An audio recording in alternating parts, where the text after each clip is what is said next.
we don't all have space for our private collections, but we maybe all have walls which can support a Julian album, for example. So, you know, there's a kind of connection to the ease of putting a painting on the wall. That maybe sounds like quite a lazy association, but actually for some collectors that's exactly what it is. That's exactly how it is. They don't want to store great hulks of minimal work somewhere before lending it to galleries. Does that make some sense? So private collections,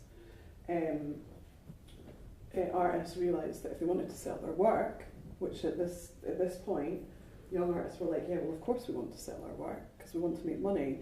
And if you remember, one of the primary concerns for the conceptual artists was that they wanted to evade the market. They didn't want to sell work. They wanted to make work that was beyond the capital. Does that make some sense? Okay.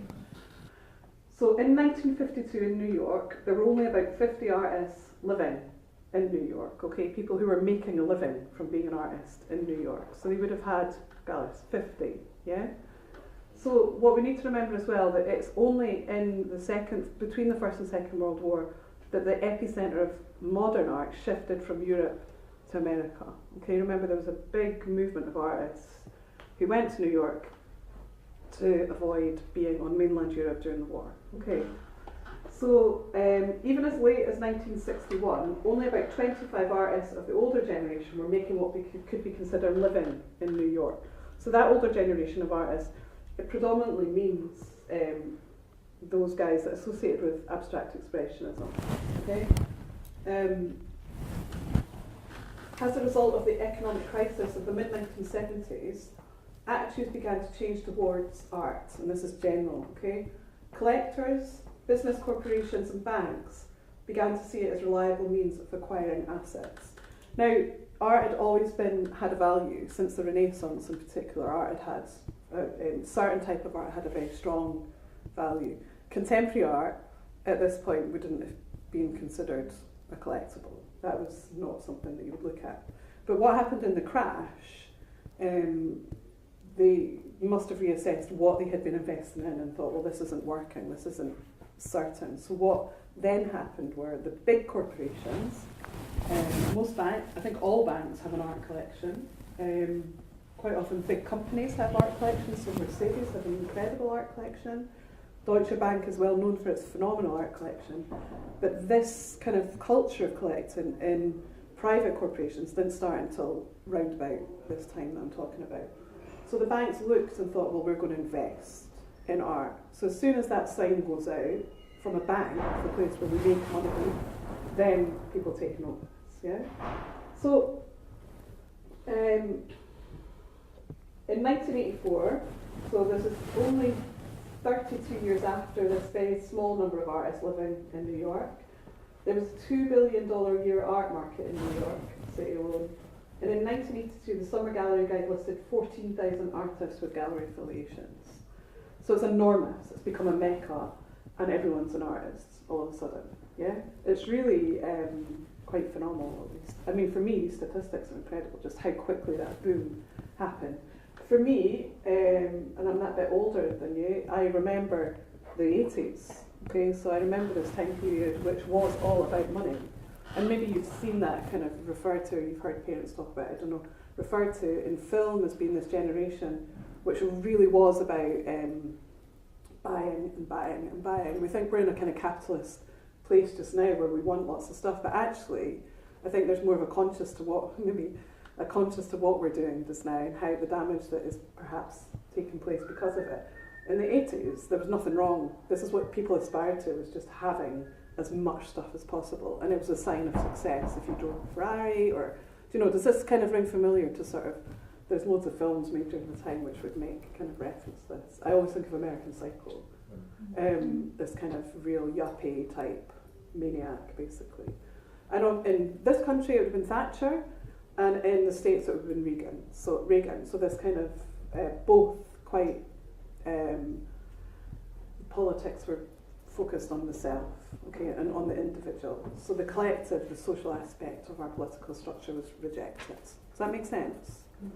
So art was one of the things that you could buy, and did buy, and people do buy still. I think that's still kind of haven't, I've mentioned it before, I have an uncomfortable relationship with that idea of that's what art does, but anyway, okay, so in 1985 the private sector in America contributed $698 million to art sponsorship compared to the government's $163 million. So you can see the people investing in art are the private corporations. So if you're an artist, you have to expect that that's where your money is going to come from.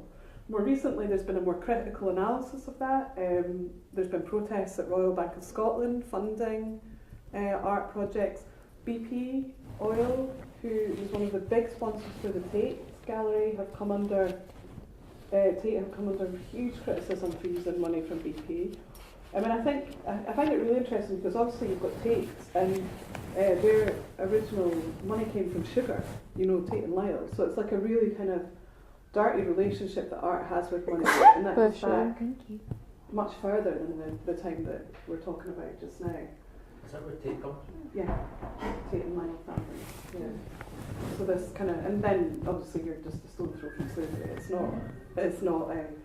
It doesn't take too much to kind of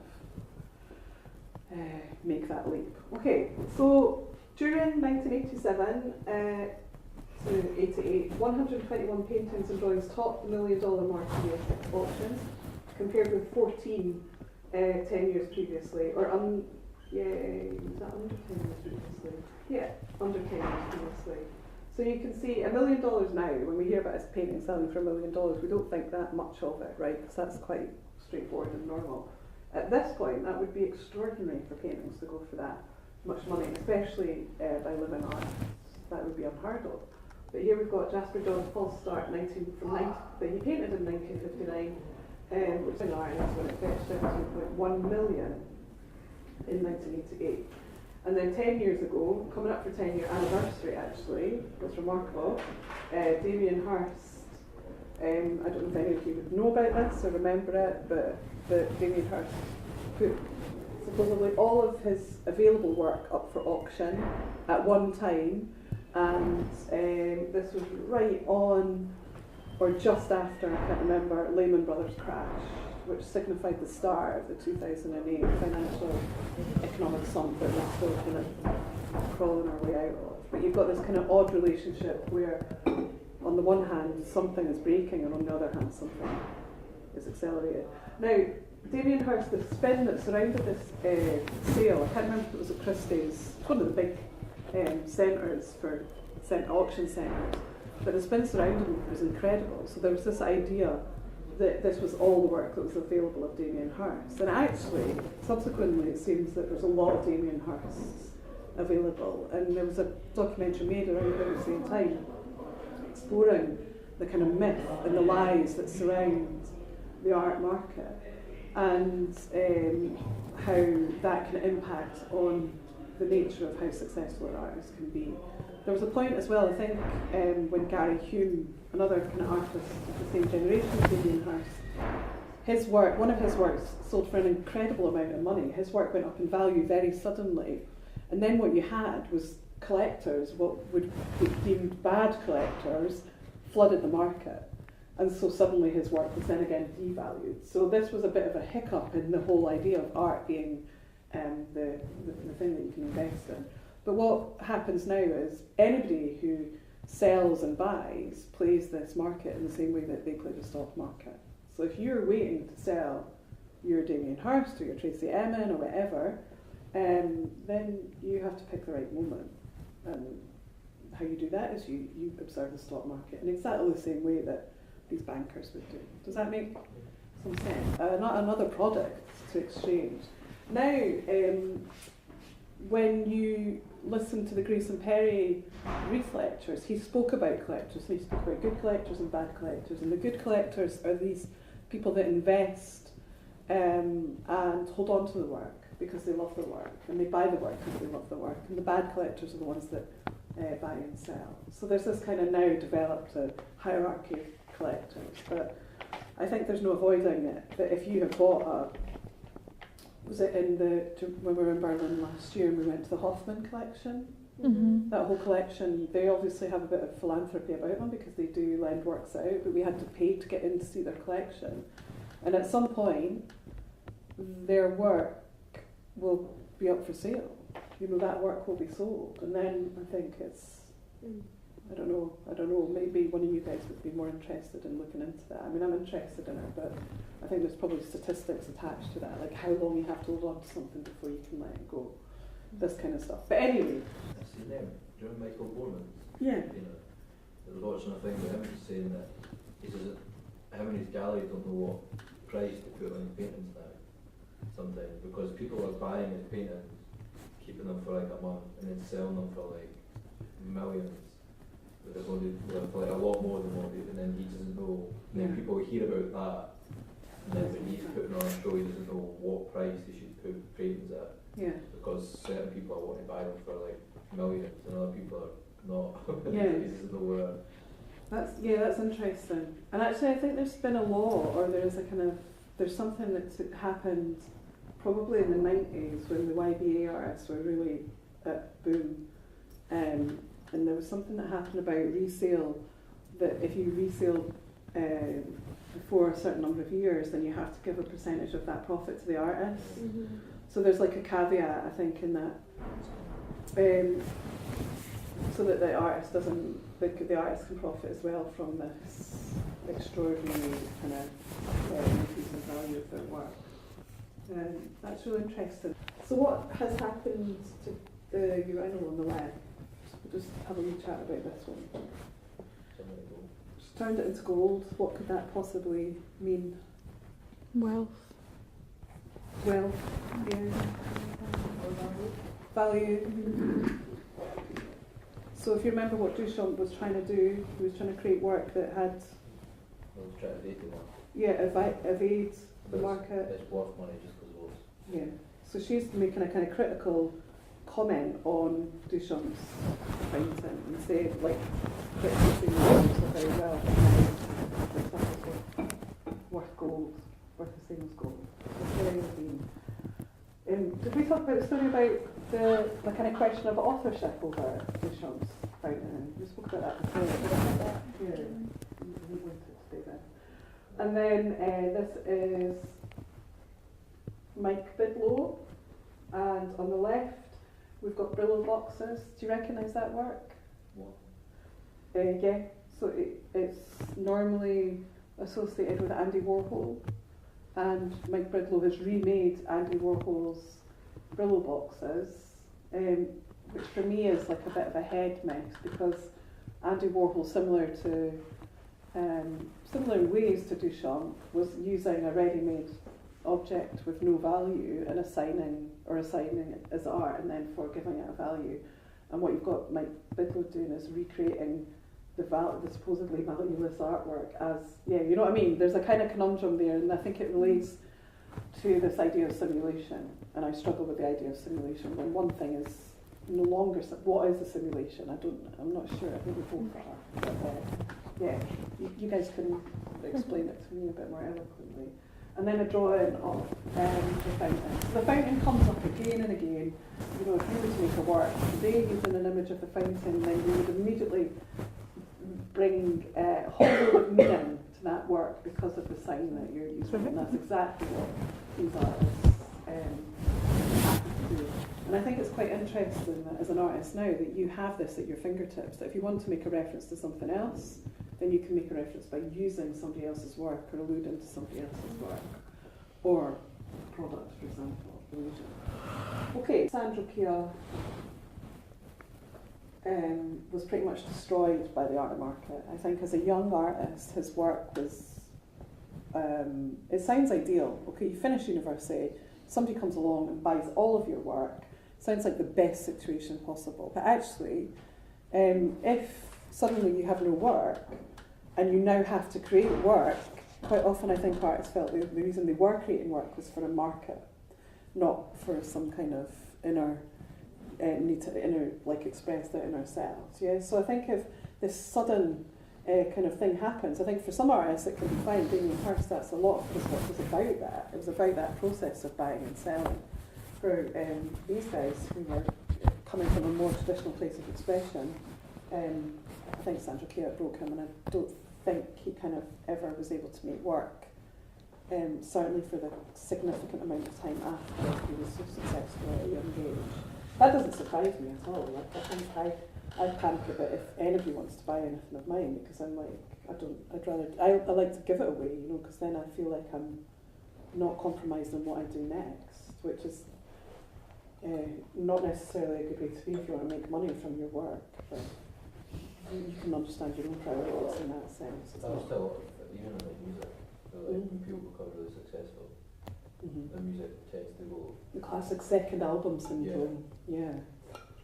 And then they might have like a peak again like years later. Yeah, like the Rolling Stones, still crawling around on the stage. That's really ageist of me. They should be allowed to their do new that. tour's called like No Filter or something. No It Filter? sounds like so like, I don't know, like teenage Desperate. Instagram-y like, No Filter. That must be what they mean. Yeah. Yeah. I'm just reading about age though, and we shouldn't like mock people because of their age. It's the same as being sexist. I'm mocking Mick Jagger because I am. just because he's a wanker. I know, but I do mock him for still reproducing it in his elderly years, still having kids. But I shouldn't, right? Let's fall asleep. Job's done. So one more of you to go, and then I'll stop. I'll volunteer.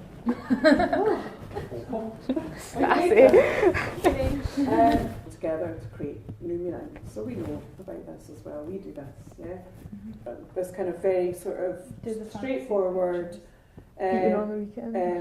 example of family life, you know, and it's really stiff upper lip, you know, unemotional and very proper. Okay, does that make sense? And these are the values that Thatcher reclaimed. She said this is how we should be living, you know, this was something that we should value. And actually, more recently, David Cameron as well, we could say, kind of started to harness onto this idea of, I mean, like the idea that, you know, I think if you were married, you would get a £200 tax break that came out a few years ago. And this idea that, you know, we've been through this period of diversity and change, and we've accepted that not everyone wants to be married, let alone is heterosexual, you know. Yeah, But then suddenly this is where the value structure is where we're placing. Like, okay, so we've got Margaret Thatcher in a Victorian drawing room or some kind of study of some kind. There's lots of gold, there's lots of opulence, it's money, there's rich. Somebody mentioned the figure here, and it is a female figure. Can you see what they're doing? It's a really awful movie. Are they holding a plate? What did you say? No, I can. Oh. They're holding like They're bending over and they're opening something. Oh, they're opening. Oh. Box. Pandora's box. Okay, what's the story of Pandora? Well, it drives her crazy. You put it in it, She needs to know what's in it, doesn't she? And then when she opens it, do not destroy the world or something. Yeah, like she lets out destruction. Yeah. Okay. So she's a very clear metaphor about what kind of. Yeah. Okay. What Margaret Thatcher did. On the floor here is a bit of paper that you can't read. She's also got in her hand. What about what's going on up here? There's plates like faces of like Johnny Cash. It's not Johnny Cash actually, but there are two plates. Can you see No. that these plates? Can you see the Medals. plates? They look Kind like of. guys. Yeah. Can you see this on the plate? It's like a rim, a little This black little line. line. Yeah, This crack. Okay. I want you to think about something getting else that we've spoken about in relation to crack plates. I can partly see it. No, that's the Yeah, today I mean, that I've spoken about when you all weren't listening. Joel was listening. Julian Schnabel's smashed plate. Oh, right, got you. So these are Not a direct reference to Julian Schnabel.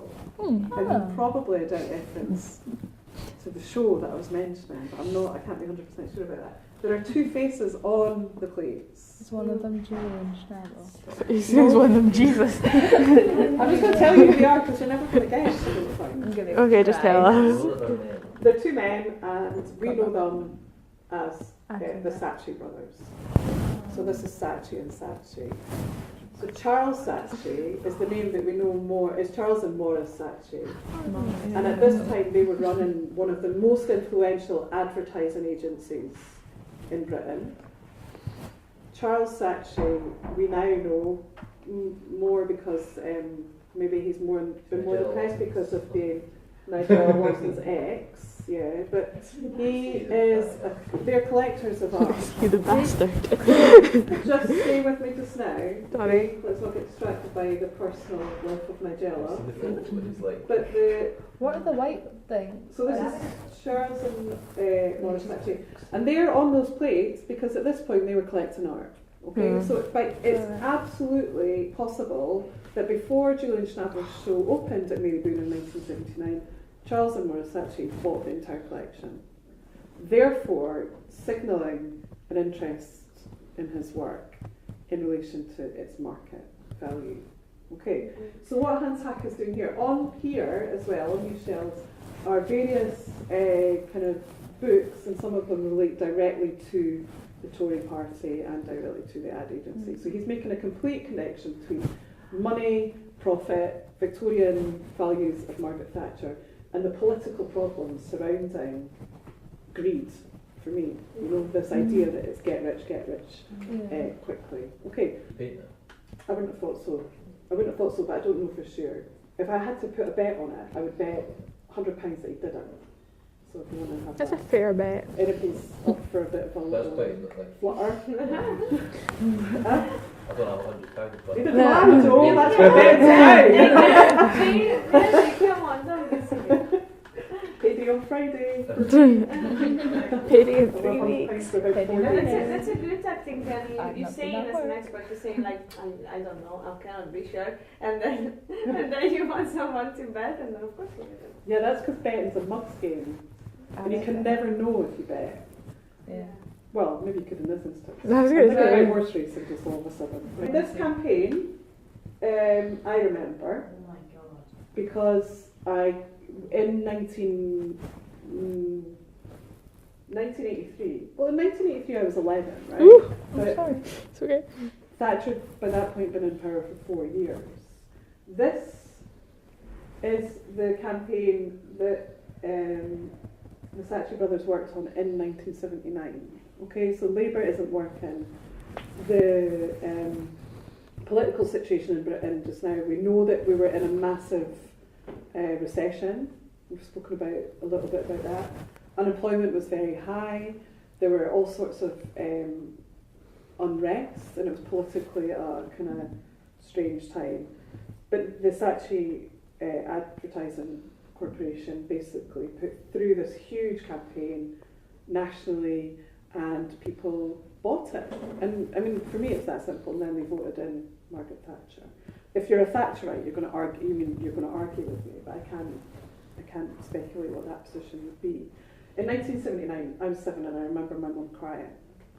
It was that much of a thing for her, the fact, and she knew that for us, at that point, a lower middle class family on one income with 4 kids, she knew that we were going to dive, and we did. So things got much worse economically for a lot of people in that situation. As we see over and over again, when things go bad, they tend to go bad for the people who are already not in a brilliant situation. But what happened at the other end of the spectrum is that the people who already had some money got richer. Yeah, so we see the division starting. And for me, I can only give you my biased opinion about this, and I should try perhaps.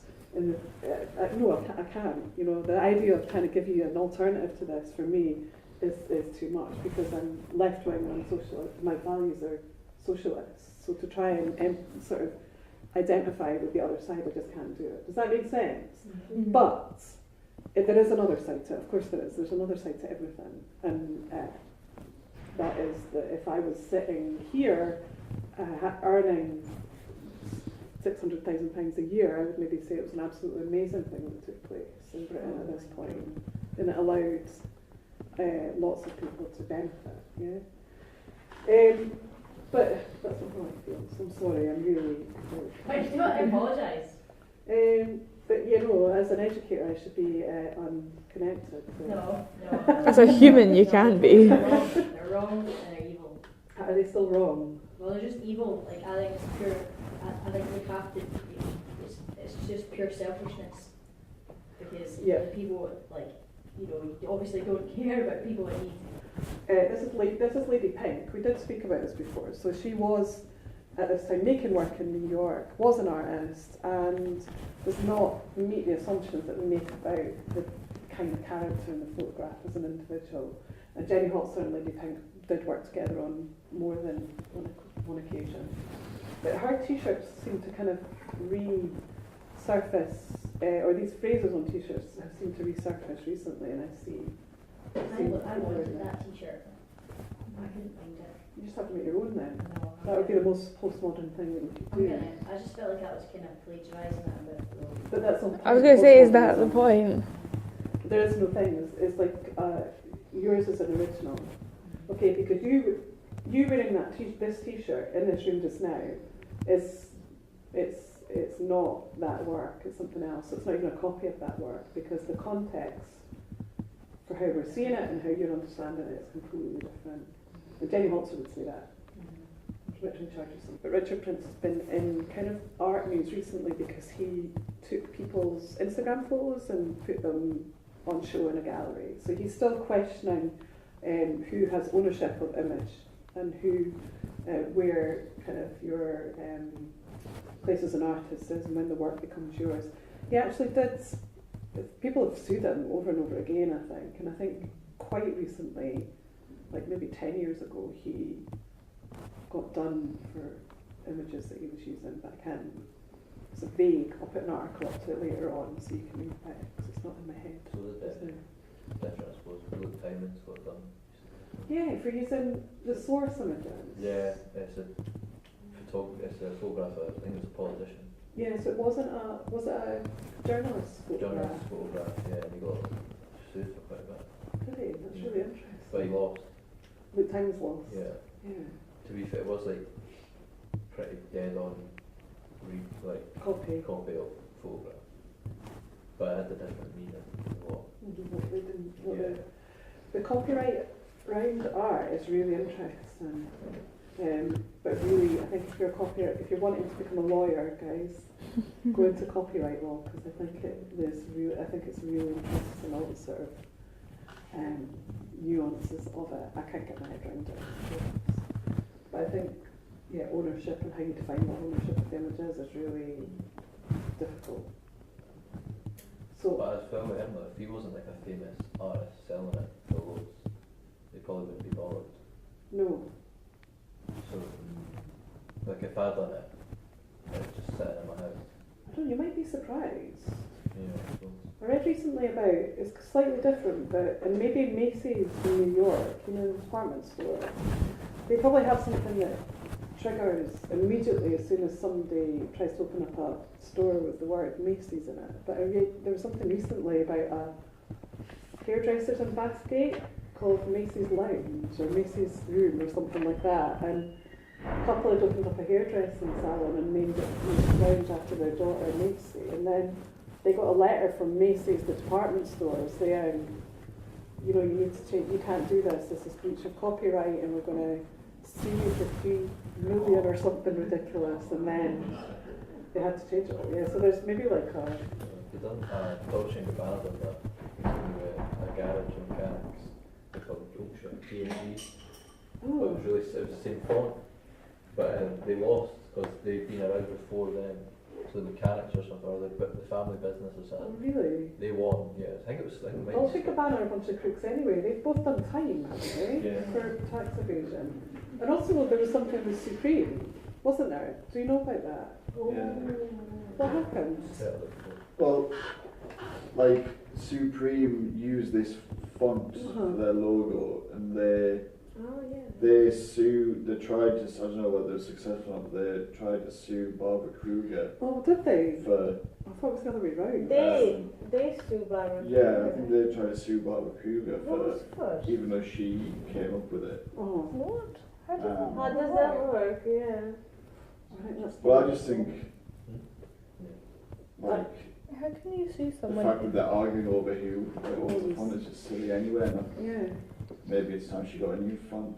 I think, Jeez. yeah. You know? They got a new one. Well, yeah, I mean, either of them, it's just a bit daft. Maybe they should have both been told that they have to get a new font. That should have been the outcome of the court case. I think you're right, Victoria. I don't Or think just she use the created that font, font. what's wrong? No, that's Helvetica. Just isn't it? it's her signature like lettering style. But it's not. She didn't make It's not it. hers. No. No. I think it's the red The red with and the white writing. But you could also say that the Daily Mirror could sue Yeah. her because the red top is a classic red top, and that's what she's referring to. So those are the Everyone Daily should just Sun. sue each other. You'll probably find someone before you can. But I think that's interesting in relation to originality as well. The idea that we're all like always having original ideas, and that connects back Yeah, more but to that's modernism. so- Than, I think there's Do you think there's an it's interesting because like I think part of the like intention a lot of artists have would be for like their work to like sort of permeate the culture, yeah, and so like then you know they want it to be there, but then don't like just look but don't touch sort of thing. Like Yeah. why can't you like use the same like yeah. lettering as someone else? I think it's debatable whether you can have original ideas now.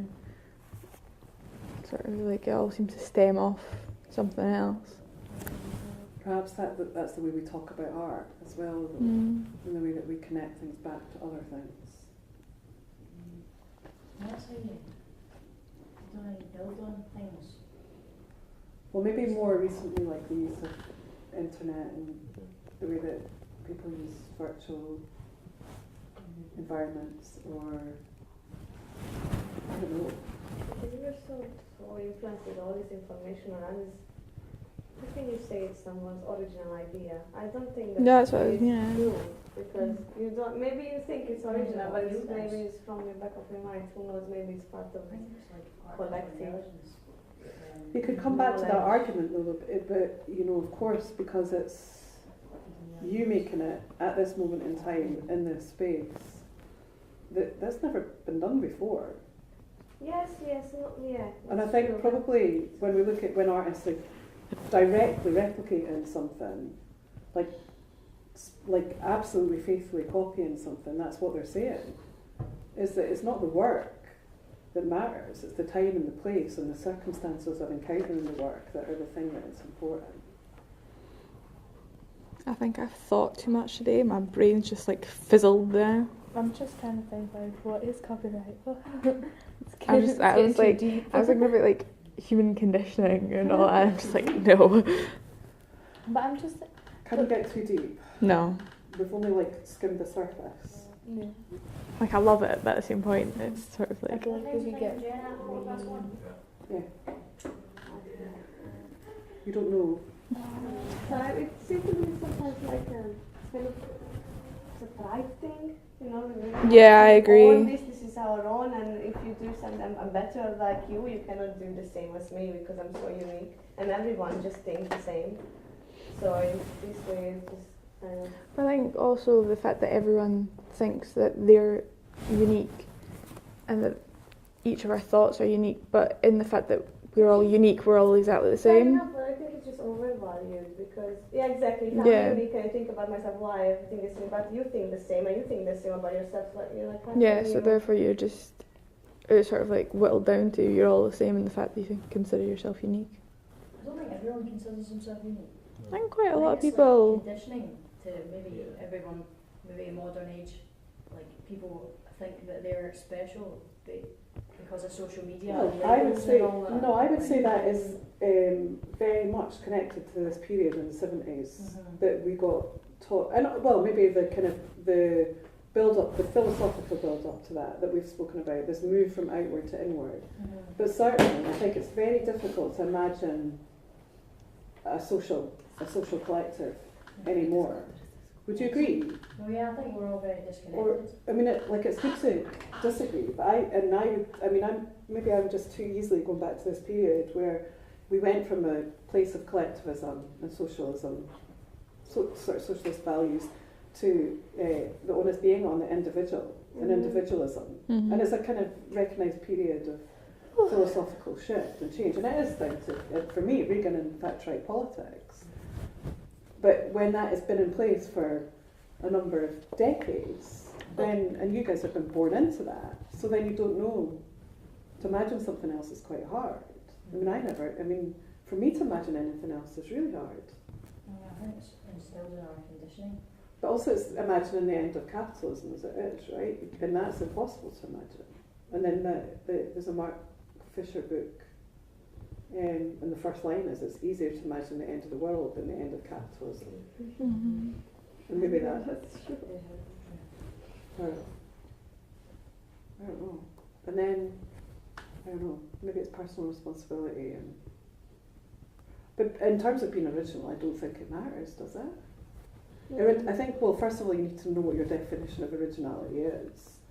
But also, if you're making work, and the idea that you're trying to do something for the very first time is the thing that's driving you, and that's a bit of a problem, isn't it? Well, even if you look at like Picasso, as he's seen as like with such a like the original. Mm. He said himself that he's from like what we're talking about Cézanne. Yeah, from That's where he Cézanne. came. That's where he Yeah. comes from. You can tie it when you look back at these people. You can always tie them into someone else. Yeah. Well, even on a very primitive, basic level, you can tie them into colour and Yeah. shape, Mhm. you know, because they're universal. Bless you. There needs to be something there prior to, because how can anything evolve from what it was to something new if there's not anything before it? Does that make sense as well?